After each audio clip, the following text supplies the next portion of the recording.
Hello hello hello hello hello hello. क्या मैं live हूँ बेटा?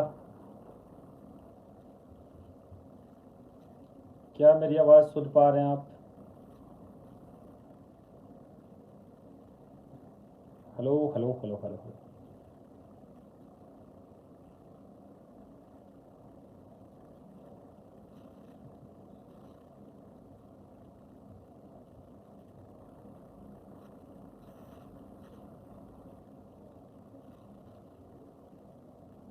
हेलो भाई, hello hello hello hello hello hello.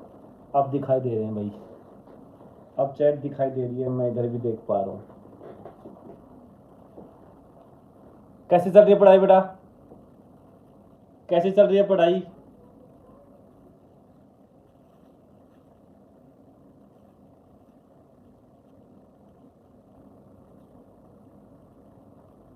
Just a second, just a second.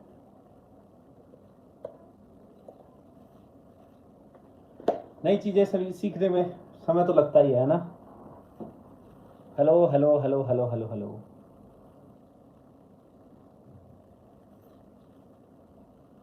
Good night करेंगे बेटा, लेकिन सेशन के बाद में। एक्चुअली मैं सोच रहा था कि यार एनसीईआरटी रिकॉल जो सेशन है, क्या फिजिक्स में लिए जा सकते हैं?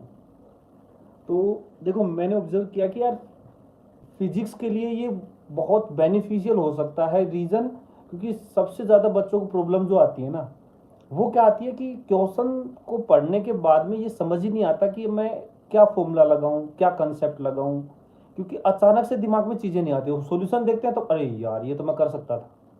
तो वो थोड़ा जो डर है, वो थोड़ा तुरंत से चीज़ों को सोचने वाली चीज़ें हैं, वो अपन यहाँ से सीख सकते हैं। क्योंकि मैं सडन आपसे क्वेश्चन पूछूंगा और सडनली आपको जवाब देना है। तो एनसीईआरटी रिलेटेड ऐसे क्वेश्चंस ही मैं आपसे पूछूंगा जो तुरंत से आप जवाब दे पाए। लेकिन फिर भी हल्का फुल्का कैलकुलेशन के लिए, थोड़ा सोचने के लिए एक पेन और कॉपी अपने पास जरूर रखें। एक पेन रखें और कॉपी रख लें अपने पास सामने, और मोबाइल रखें। ठीक है?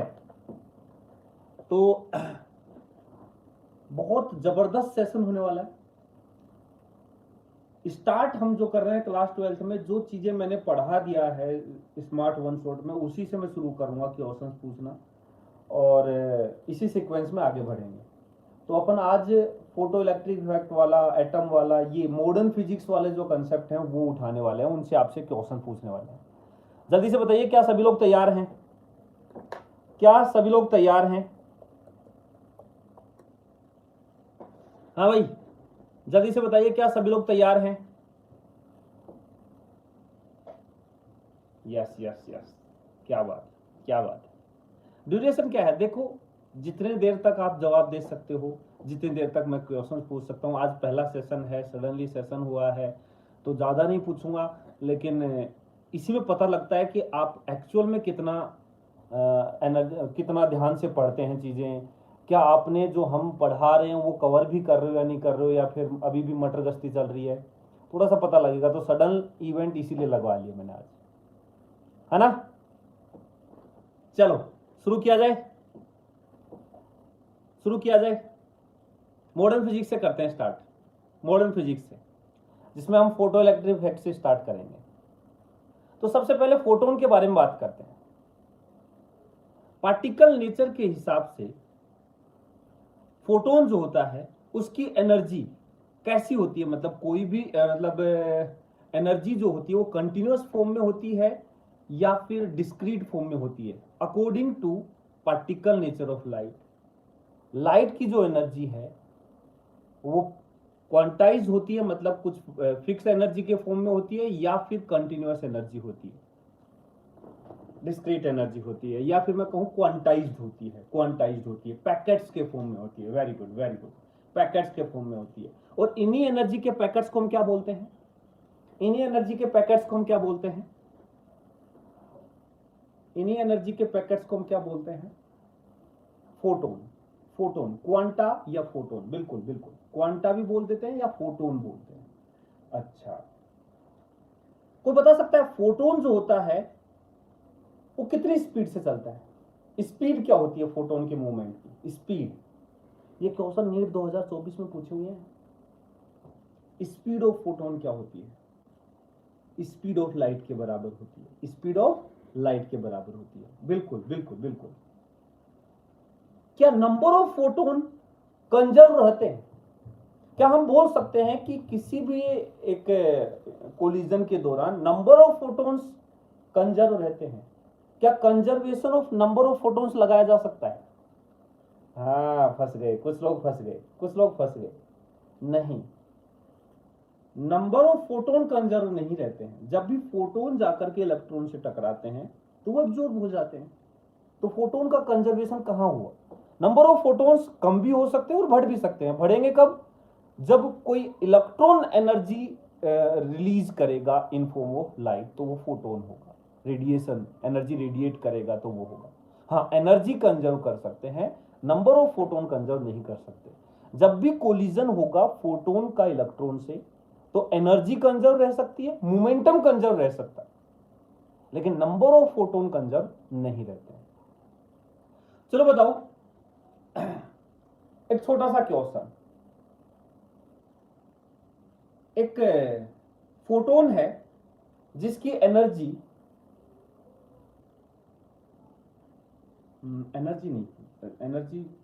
नहीं पूछता, वेवलेंथ पूछता हूं, है ना। एक फोटोन है जिसका वेवलेंथ जो है वो है 1240 नैनोमीटर। एक फोटोन की वेवलेंथ 1240 नैनोमीटर है। बताओ उसकी एनर्जी क्या होगी? 1240 नैनोमीटर वेवलेंथ के फोटोन की एनर्जी क्या होगी? 1240 नैनोमीटर। एंगस्ट्रॉन में कौन जवाब दे रहा है भाई एनर्जी का? एंगस्ट्रॉन में कौन जवाब दे रहा है भाई? कैसे निकालते हैं फोटोन की एनर्जी? कैसे निकालते हैं फोटोन की एनर्जी? जल्दी बताओ, फोटोन की एनर्जी कैसे निकालते हैं? hc/λ फॉर्मूला होता है, hc/λ फॉर्मूला होता है। लेकिन hc/λ के दो रिजल्ट्स याद करते हैं अपन। देखो ध्यान रखो, कुछ बच्चे 10 इलेक्ट्रॉन वोल्ट एनर्जी बोल रहे हैं, कुछ 1 इलेक्ट्रॉन वोल्ट एनर्जी बोल रहे हैं।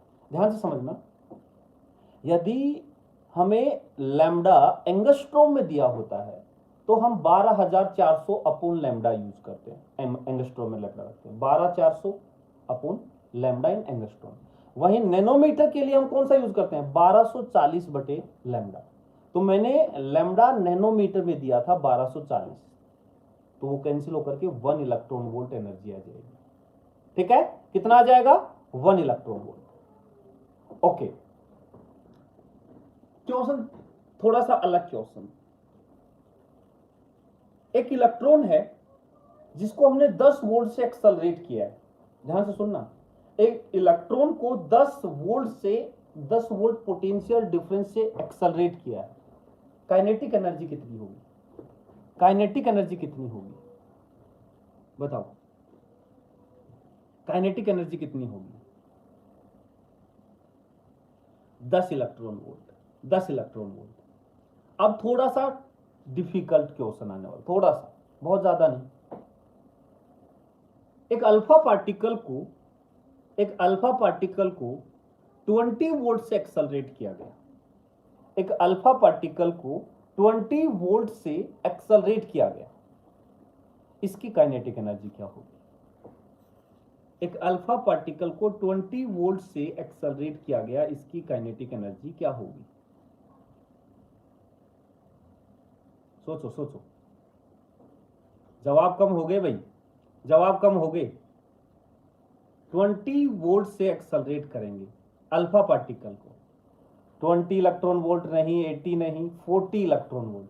एक्चुअल में बेटा काइनेटिक एनर्जी का फॉर्मूला होता है Q इंटू वी। क्या होता है? Q into V. तो अल्फा पार्टिकल का चार्ज कितना होता है? जल्दी बोलो, अल्फा पार्टिकल का चार्ज कितना होता है? इलेक्ट्रॉन के चार्ज का कितना मल्टीपल होता है अल्फा पार्टिकल का चार्ज?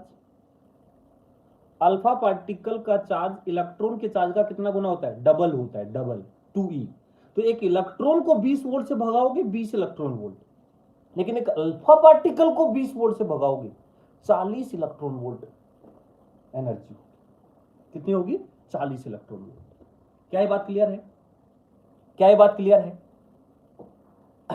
चलो ठीक है, एक न्यूट्रॉन को 20 वोल्ट पोटेंशियल डिफरेंस के में रख दिया हमने, 20 वोल्ट पोटेंशियल डिफरेंस है, एक न्यूट्रॉन को वहां पे रख दिया, बताओ उसकी काइनेटिक एनर्जी कितनी होगी, न्यूट्रॉन की काइनेटिक एनर्जी कितनी होगी, बोलो बोलो बोलो। जीरो होगी, जीरो होगी, जीरो, क्योंकि न्यूट्रॉन पे कोई चार्ज नहीं होता, नालायक 20 इलेक्ट्रॉन वोल्ट बोल रहे हैं, शर्म कर जा, न्यूट्रॉन पे कोई चार्ज नहीं होता है, पोटेंशियल डिफरेंस से हम चार्ज पार्टिकल को एक्सेलरेट कर सकते हैं, है ना, क्लियर। प्रोटॉन की कितनी होगी, 20 वोल्ट पोटेंशियल डिफरेंस से प्रोटॉन को एक्सेलरेट करें, प्रोटॉन की कितनी होगी,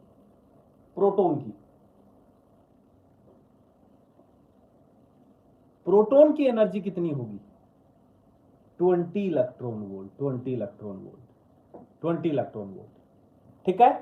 चलो एक बात बताओ, इलेक्ट्रॉन वोल्ट बड़ा है या जूल बड़ा है, एनर्जी में इलेक्ट्रॉन वोल्ट बड़ा है या जूल बड़ा है, इलेक्ट्रॉन वोल्ट बड़ा है या जूल एनर्जी बड़ा है, एनर्जी की कौन सी यूनिट बड़ी है, वेरी गुड, क्या बात है, इलेक्ट्रॉन वोल्ट बोल रहे हैं, नालायकों को पकड़ पकड़ के पीटा जाए, यहां पे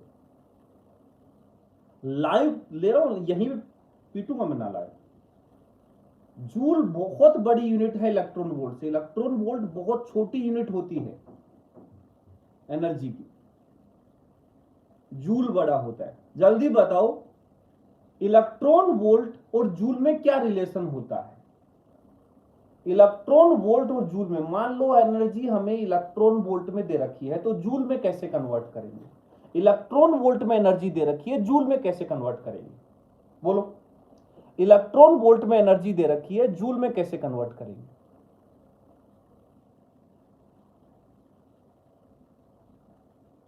ई से मल्टीप्लाई कर देंगे, किससे मल्टीप्लाई कर देंगे, ई से, मतलब 1.6 इंटू 10 की पावर -19 से मल्टीप्लाई कर देंगे, बिल्कुल बिल्कुल। तो जब भी इलेक्ट्रॉन वोल्ट में एनर्जी दे रखा है, जूल में बदलना है, तो जो इलेक्ट्रॉन वोल्ट ई जो है ना इलेक्ट्रॉन वोल्ट में ई, उसकी वैल्यू पुट कर दो, उसकी वैल्यू पुट कर दो, ठीक है, वो जूल में कन्वर्ट हो जाए। और यदि उल्टा करना हो, तो जूल में एनर्जी है उसको इलेक्ट्रॉन वोल्ट में कन्वर्ट करना हो, तो ई से डिवाइड करेंगे, ई से क्या करेंगे, डिवाइड करेंगे। कई बार क्वेश्चन पूछा जाता है, मतलब मोस्टली क्वेश्चंस जो डी ब्रोगली वेवलेंथ से पूछे गए ना, उसमें एक कन्वर्जन आता है, एंगस्ट्रॉन, मीटर, नैनोमीटर, इनमें। तो जल्दी से आपको सोच के बताना है, तुरंत से दिमाग को एकदम तैयार रखना, जो मैं पूछ रहा हूं उसका जवाब देना है आपको। यदि तुमसे पूछा जाए कि 1 नैनोमीटर में कितने एंगस्ट्रॉन होते हैं, जल्दी से, 1 नैनोमीटर में कितने एंगस्ट्रॉन होते हैं, 1 नैनोमीटर में कितने एंगस्ट्रॉन होते हैं, जल्दी बताओ, 1 नैनोमीटर में कितने एंगस्ट्रॉम होते हैं, देखो बहुत कुछ बच्चों ने गलत दिया, मेजोरिटी ने सही जवाब दिया, वेरी गुड। 1 नैनोमीटर, बेटा नैनोमीटर बड़ी यूनिट है, एंगस्ट्रॉम छोटी यूनिट है, नैनोमीटर 10 की पावर -9 होता है और एंगस्ट्रॉम 10 की पावर -10 होता है।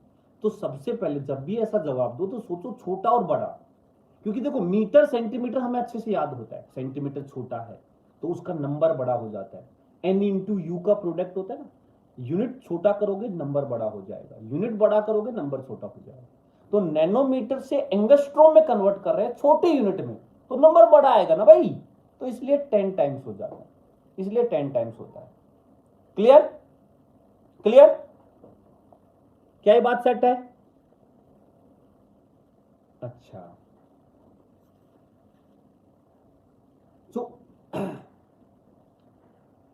फोटो इलेक्ट्रिक इफेक्ट में ही क्वेश्चन पूछते हैं, यदि एक ग्राफ पूछा जाए फोटो करंट का इंटेंसिटी के साथ, इंटेंसिटी ऑफ लाइट के साथ, फोटो करंट का इंटेंसिटी ऑफ लाइट के साथ कैसा रिलेशन होगा, कैसा रिलेशन होगा, फोटो करंट और इंटेंसिटी ऑफ लाइट में कैसा रिलेशन होगा, डायरेक्टली प्रोपोर्शनल होंगे, वेरी गुड, इंडिपेंडेंट बोल रहे हैं ना, डायरेक्टली प्रोपोर्शनल होंगे, डायरेक्टली प्रोपोर्शनल होंगे, स्ट्रेट लाइन ग्राफ बनेगा। मतलब तुम यदि इंटेंसिटी को डबल करोगे तो फोटो करंट डबल हो जाएगा, बट एक कंडीशन है, क्या कंडीशन है, इंटेंसिटी डबल करने से फोटो करंट डबल हो जाता है, एक कंडीशन है, क्या कंडीशन है, फोटो इलेक्ट्रिक इफेक्ट को होने के लिए एक कंडीशन होती है। क्या कंडीशन होती है? फ्रीक्वेंसी ग्रेटर देन थ्रेशोल्ड होनी चाहिए। बिल्कुल सही बात, फ्रीक्वेंसी ग्रेटर देन थ्रेशोल्ड होनी चाहिए। थ्रेशोल्ड फ्रीक्वेंसी क्या होती है? थ्रेशोल्ड फ्रीक्वेंसी क्या होती है? मिनिमम फ्रीक्वेंसी जहां फोटो इलेक्ट्रॉन निकले या मैक्सिमम फ्रीक्वेंसी जहां फोटो इलेक्ट्रॉन निकले। थ्रेशोल्ड फ्रीक्वेंसी क्या होती है? मिनिमम फ्रीक्वेंसी या मैक्सिमम फ्रीक्वेंसी? मिनिमम फ्रीक्वेंसी जहां फोटो इलेक्ट्रॉन निकले तो उससे ज्यादा फ्रीक्वेंसी होनी चाहिए। यदि थ्रेशोल्ड से कम फ्रीक्वेंसी हो जाएगी तो इंटेंसिटी को तुम कितना ही चेंज कर लो, उससे फोटो करंट पे कोई इफेक्ट नहीं आएगा। नहीं निकलेगा तो नहीं निकलेगा। चलो जल्दी से बताओ, फोटो इलेक्ट्रिक इफेक्ट में जो फोटो इलेक्ट्रॉन निकलते हैं उसकी मैक्सिमम काइनेटिक एनर्जी का फॉर्मूला स्टॉपिंग पोटेंशियल के टर्म्स में क्या होता है? Maximum kinetic energy of photo electron और स्टॉपिंग पोटेंशियल में क्या रिलेशन होता है? क्या रिलेशन होता है? E इंटू वी के बराबर होती है। मैक्सिमम काइनेटिक एनर्जी किसके बराबर होती है? E इंटू वी के बराबर होती है। मतलब यदि किसी फोटो इलेक्ट्रॉन का स्टॉपिंग पोटेंशियल 5 वोल्ट है तो उसकी मैक्सिमम काइनेटिक एनर्जी क्या रही होगी? यदि किसी फोटो इलेक्ट्रॉन की स्टॉपिंग पोटेंशियल 5 वोल्ट है तो उसकी मैक्सिमम काइनेटिक एनर्जी क्या रही होगी? 5 इलेक्ट्रॉन वोल्ट रही होगी। चलो एक छोटा सा क्वेश्चन आइंस्टीन रिलेशन के ऊपर है। मान लो एक फोटोन जो है उसकी एनर्जी है 10 इलेक्ट्रॉन वोल्ट। एक फोटोन जो इंसिडेंट हो रहा है उसकी एनर्जी है 10 इलेक्ट्रॉन वोल्ट। एक मेटल सरफेस के ऊपर इंसिडेंट होता है 10 इलेक्ट्रॉन वोल्ट एनर्जी का फोटोन, और वहां से जो इलेक्ट्रॉन बाहर निकलता है उसका स्टॉपिंग पोटेंशियल मिला 3 वोल्ट। कितना है? 3 वोल्ट। तो बताओ उस मेटल का वर्क फंक्शन क्या होगा? उस मेटल का वर्क फंक्शन क्या होगा? 10 इलेक्ट्रॉन वोल्ट एनर्जी का फोटोन है, स्टॉपिंग पोटेंशियल 3 वोल्ट है, तो वर्क फंक्शन उस मेटल का क्या होगा? 7 electron volt. 7 electron volt maximum kinetic energy. देखो 3 वोल्ट स्टॉपिंग पोटेंशियल मतलब maximum kinetic energy 3 electron volt, और मैक्सिमम काइनेटिक एनर्जी होता है E-5। तो 10 एनर्जी था, 3 का फोटोन बाहर निकला तो 7 कहां गया? टोल्टेक्स वर्क फंक्शन में चला गया। किस में चला गया? वर्क फंक्शन में चला गया। अच्छा एक क्वेश्चन और, यदि जो फोटोन इंसिडेंट हो रहा है फोटो इलेक्ट्रिक इफेक्ट में, जो फोटोन इंसिडेंट हो रहा है उसकी वेवलेंथ को मैं हाफ कर देता हूं। कितना कर देता हूं? हाफ कर देता हूं। तो जो इलेक्ट्रॉन बाहर निकलेगा उसकी जो स्पीड है कितने गुना हो जाएगी? ऑप्शन है 2 गुना हो जाएगी, ऑप्शन है √2 टाइम्स हो जाएगी, ऑप्शन है 2 गुना से ज्यादा हो जाएगी, ऑप्शन है √2 टाइम्स से ज्यादा हो जाएगी। ध्यान से सुनना, वेवलेंथ को हाफ। अभी एक बच्चे ने बोल दिया, मैं थोड़ा सा जोश में भावनाओं में बह गया, वैसे मैंने गलती कर दी लग रहा है। मतलब मैंने ऑप्शन सही दिए हैं बट वो थोड़ा ज्यादा टफ हो गया मुझे लगता है। वो एक बच्चा बोल रहा था कि सर थोड़ा टफ क्वेश्चन पूछो। वेवलेंथ को मैं हाफ कर रहा हूं, स्पीड पूछ रहा हूं फोटो इलेक्ट्रॉन की कितने गुना हो जाएगी। ऑप्शन है 2 गुना, √2 गुना, √2 गुना से ज्यादा, 2 गुना से ज्यादा, मोर देन 2 टाइम्स, √2 टाइम्स से ज्यादा हो जाएगी। श्योर, √2 टाइम्स से ज्यादा हो जाएगी। स्पीड पूछ रहा हूं, काइनेटिक एनर्जी पूछता तो 2 गुना ज्यादा। एक्चुअल में क्या होता है, वेवलेंथ हाफ करने से फोटोन की एनर्जी डबल हो जाती है। वेवलेंथ और एनर्जी एक दूसरे के इनवर्सली प्रोपोर्शनल होते हैं। एनर्जी होती है hc/λ, तो वेवलेंथ हाफ करोगे तो एनर्जी डबल हो जाएगी।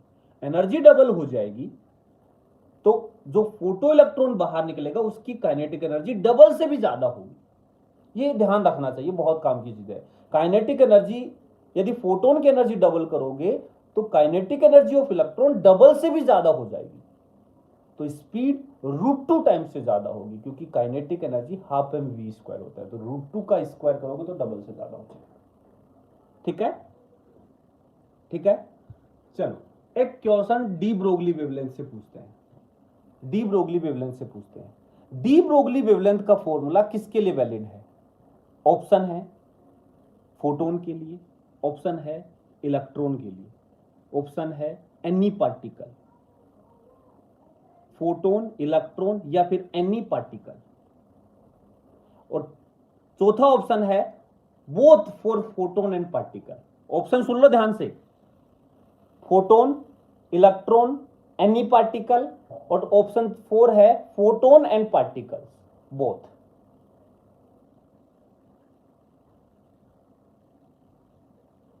ऑप्शन 4 भी है, फोटोन एंड पार्टिकल बोथ। सिर्फ और सिर्फ पार्टिकल के लिए जो डी ब्रोगली वेवलेंथ का फॉर्मूला है h/p, वो सिर्फ और सिर्फ पार्टिकल्स के लिए वैलिड है। किसके लिए वैलिड है? पार्टिकल्स के लिए। ठीक है, clear? D Broglie wavelength matter wave particle के लिए होती है। डी ब्रोगली वेवलेंथ हम पार्टिकल के लिए बोलते हैं, एनी पार्टिकल कोई भी हो, electron, proton, neutron, even neutron के लिए भी, न्यूट्रल पार्टिकल के लिए भी वैलिड है।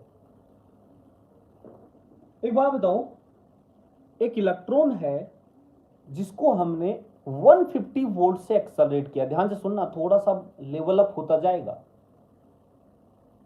थोड़ा पेन कॉपी की जरूरत पड़ सकती है, बी रेडी।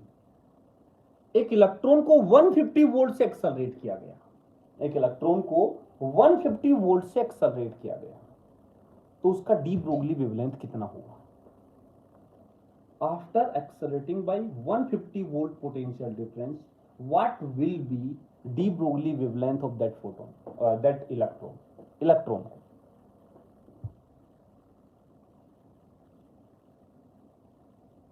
कितना होगा? 1 एंगस्ट्रॉम होगा, 1 एंगस्ट्रॉम, बिल्कुल सही, very good very good, 1 angstrom हो जाएगा। एक्चुअल में इलेक्ट्रॉन के लिए फॉर्मूला क्या होता है, जल्दी बताओ।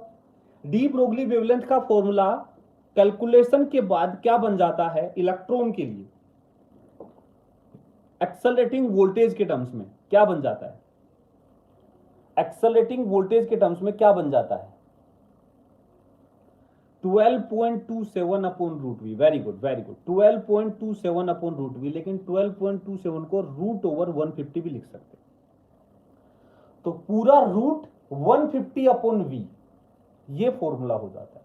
तो पोटेंशियल भी मैंने 150 दिया और ऊपर भी 150 है, तो ये कैंसिल होकर के √1 हो जाएगा, √1 इज ऑल्सो 1, तो 1 एंगस्ट्रॉम आंसर आ जाएगा।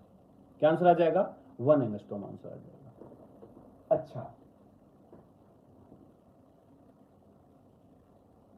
ठीक है, एक काम करो, आपको जवाब देना है एक इलेक्ट्रॉन और एक प्रोटॉन, इलेक्ट्रॉन और प्रोटॉन दोनों, इलेक्ट्रॉन और प्रोटॉन दोनों सेम स्पीड से मूव कर रहे हैं, इलेक्ट्रॉन और प्रोटॉन दोनों सेम स्पीड से मूव कर रहे हैं। आपको बताना है किसका डी ब्रोगली वेवलेंथ ज्यादा होगा, किसका डी ब्रोगली वेवलेंथ ज्यादा होगा। इलेक्ट्रॉन और प्रोटॉन दोनों सेम स्पीड से मूव कर रहे हैं, किसका डी ब्रोगली वेवलेंथ ज्यादा होगा?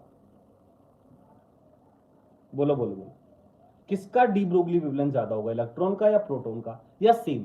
दोनों, ये भी ऑप्शन हो सकता है, सेम।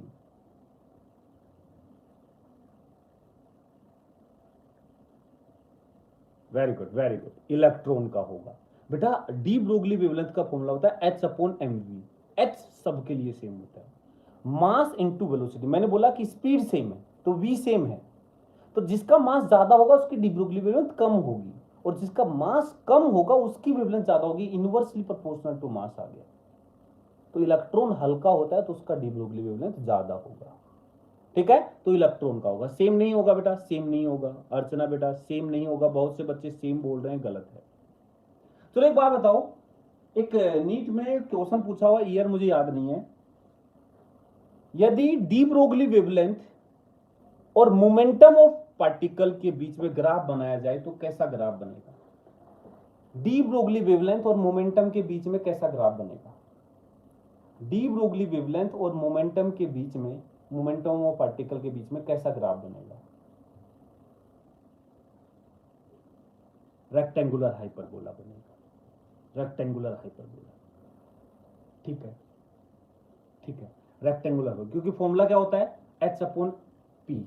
लैम्डा का फॉर्मूला होता है एच अपॉन पी, तो लैम्डा और पी इनवर्सली प्रोपोर्शनल है। चलो बताओ, डी ब्रोगली वेवलेंथ का स्क्वायर और काइनेटिक एनर्जी ऑफ इलेक्ट्रॉन के बीच में ग्राफ क्या होगा? ध्यान से सुन लेना, डी ब्रोगली वेवलेंथ का स्क्वायर और काइनेटिक एनर्जी ऑफ इलेक्ट्रॉन के बीच में ग्राफ क्या होगा? सोच समझ के जवाब देना। डी ब्रोगली वेवलेंथ का स्क्वायर और काइनेटिक एनर्जी के बीच में ग्राफ क्या होगा? ऑप्शन में लुक लाइक हाइपरबोला और हाइपरबोला दोनों है। Straight line, hyperbola, looking like hyperbola और रेक्टेंगुलर हाइपरबोला, दोनों ऑप्शन में है। सोच समझ के जवाब दे। ओनली लुक लाइक हाइपरबोला होगा या फिर रेक्टेंगुलर हाइपरबोला प्रॉपर होगा?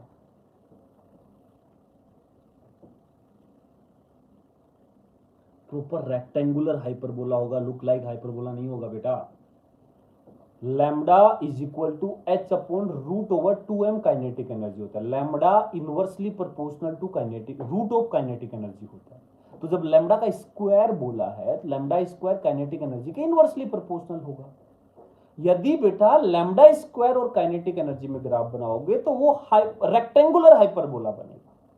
लेकिन यदि लैम्डा का काइनेटिक एनर्जी के साथ, लैम्डा स्क्वायर नहीं करते, लैम्डा का काइनेटिक एनर्जी के साथ बनाते तो lambda 1 upon root kinetic energy के प्रोपोर्शनल है, तो उसका ग्राफ दिखता वैसे ही, लेकिन वो रेक्टेंगुलर हाइपरबोला नहीं होता, वो रेक्टेंगुलर हाइपरबोला नहीं होता।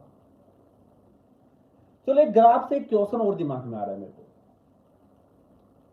हमारे पास दो मेटल हैं, डिफरेंट मेटल है जिनका वर्क फंक्शन अलग अलग है। एक का 3 इलेक्ट्रॉन वोल्ट, एक का 5 इलेक्ट्रॉन वोल्ट। एक का 3 इलेक्ट्रॉन वोल्ट वर्क फंक्शन है, एक का 5 इलेक्ट्रॉन वोल्ट वर्क फंक्शन है। इनका स्टॉपिंग पोटेंशियल का फ्रीक्वेंसी के साथ ग्राफ प्लॉट किया गया। पेन पेपर यूज कर सकते हो। 3 और 5 इलेक्ट्रॉन वोल्ट इनके वर्क फंक्शन है। स्टॉपिंग पोटेंशियल का फ्रीक्वेंसी के साथ ग्राफ प्लॉट किया गया और वो ग्राफ एक स्ट्रेट लाइन आया। तुम्हें बताना है कि कौन से मेटल के लिए स्लोप ज्यादा होगा। तुम्हें बताना है स्टॉपिंग पोटेंशियल का फ्रीक्वेंसी के साथ जब ग्राफ बनाएंगे, वो एक स्ट्रेट लाइन आ रहा है, किसका स्लोप ज्यादा होगा? 3 इलेक्ट्रॉन वोल्ट वर्क फंक्शन वाले का या 5 इलेक्ट्रॉन वोल्ट वर्क फंक्शन वाले का? किसका स्लोप ज्यादा होगा? 3 वाले का, 5 वाले का?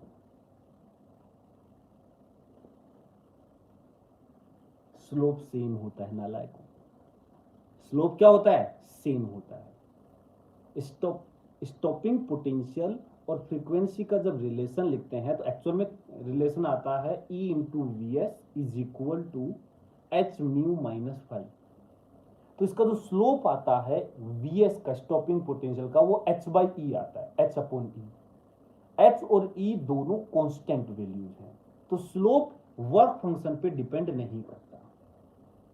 हाँ, वाई इंटरसेप्ट को फर्क पड़ता है।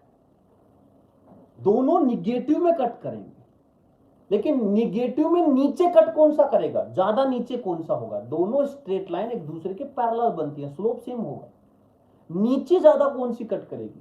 जिसका वर्क फंक्शन ज्यादा होगा। 5 इलेक्ट्रॉन वोल्ट वाली, 5 इलेक्ट्रॉन वोल्ट वाली नीचे ज्यादा होगी। हाँ, 5 इलेक्ट्रॉन वोल्ट। नेक्स्ट क्वेश्चन, एक यदि मैं इंटेंसिटी को डबल कर देता हूं, एक फोटो इलेक्ट्रिक एक्सपेरिमेंट में इंटेंसिटी को डबल कर दिया, फ्रीक्वेंसी जो है वो थ्रेशोल्ड फ्रीक्वेंसी से ज्यादा है, फ्रीक्वेंसी के साथ छेड़खानी नहीं किया, मैंने इंटेंसिटी को डबल कर दिया, frequency is more than threshold frequency, मतलब फोटो इलेक्ट्रिक इफेक्ट हो रहा है। इंटेंसिटी डबल कर दिया, स्टॉपिंग पोटेंशियल कितने गुना हो जाएगा? स्टॉपिंग पोटेंशियल कितने गुना हो जाएगा? शाबाश, स्टॉपिंग पोटेंशियल कितने गुना हो जाएगा? स्टॉपिंग पोटेंशियल कितने गुना हो जाएगा, इंटेंसिटी को डबल कर दिया।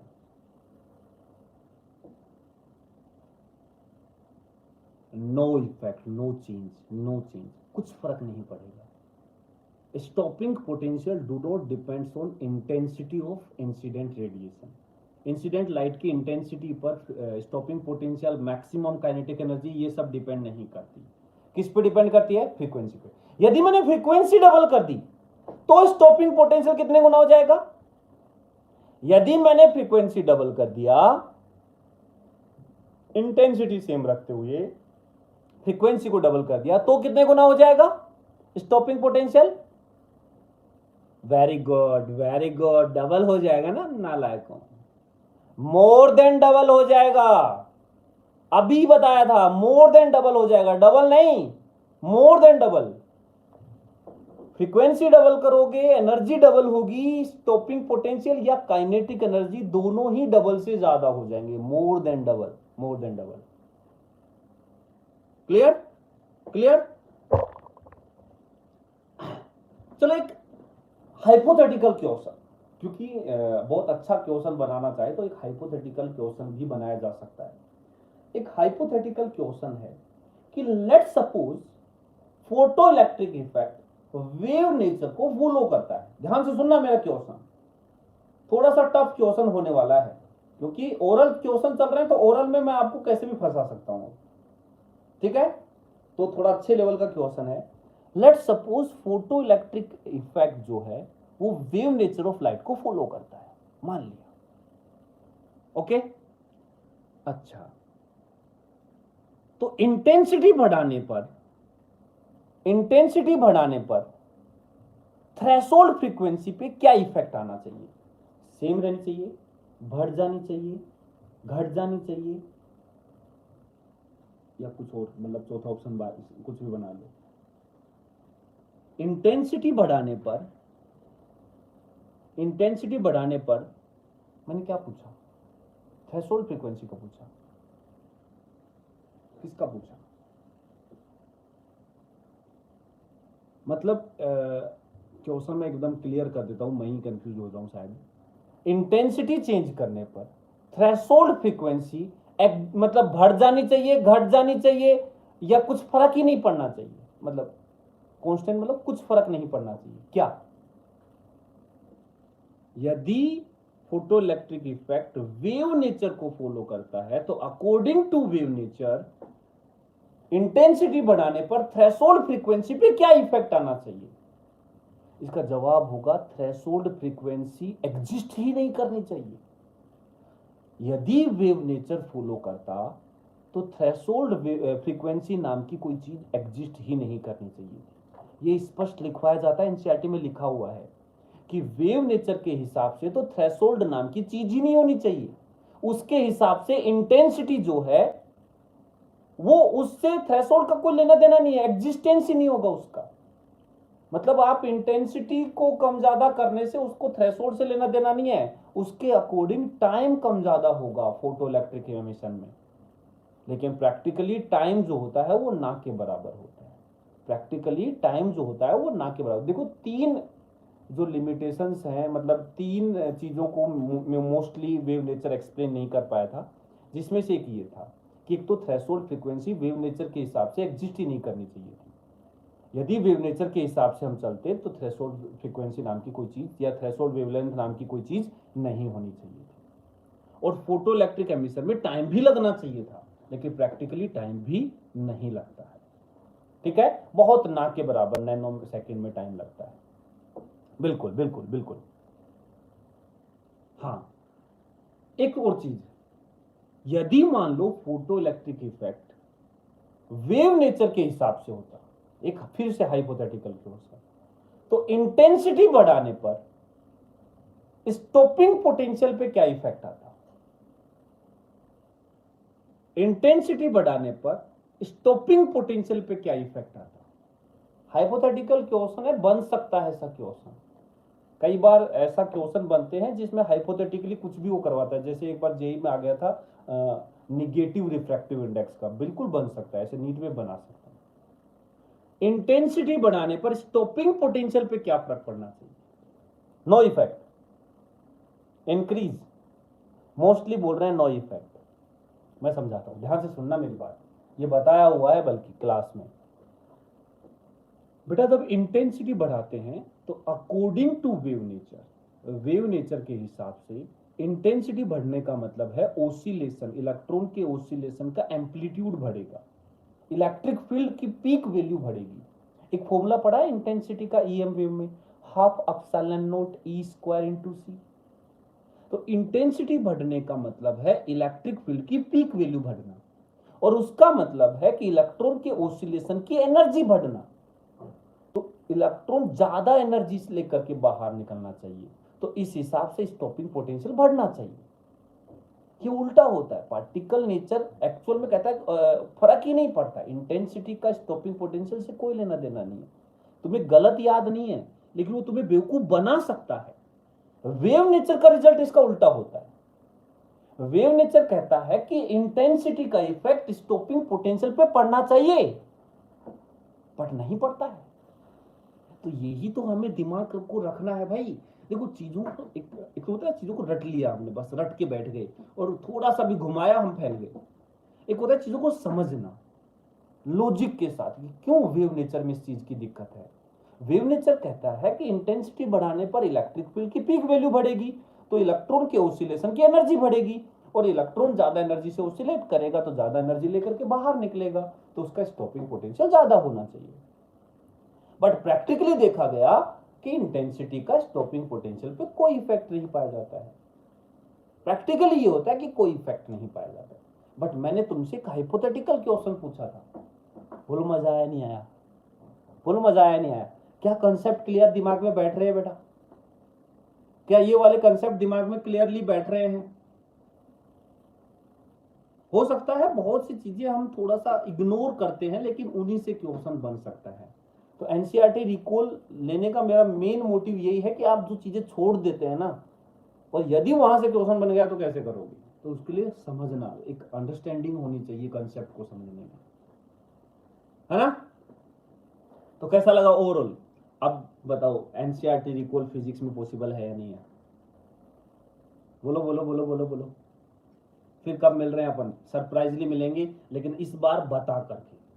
अभी तक मैंने बताया नहीं था, इस बार बता रहा हूं कि अगला जो मैं एनसीईआरटी रिकॉल करूंगा उसमें एटम और न्यूक्लियाई के क्वेश्चन पूछूंगा। एटम और न्यूक्लियाई के क्वेश्चन पूछूंगा अगले एनसीईआरटी रिकॉल में, एटम और न्यूक्लियाई के क्वेश्चन होंगे। ठीक है? क्लियर? तो बी रेडी। कभी भी सडनली रात को ऐसे 10 साढ़े 10 बजे इच्छा हो कि आज इनको परेशान करते हैं, उस दिन एटम और न्यूक्लियाई के क्वेश्चन पूछे जाएंगे। और फोटो इलेक्ट्रिक इफेक्ट तो ऑब्वियस सी बात है, पूछ ही सकता हूं। ठीक है? ओके, थैंक यू बेटा। सेशन को लाइक कर दो और अपने दोस्तों के साथ शेयर भी कर देना। Okay, bye bye.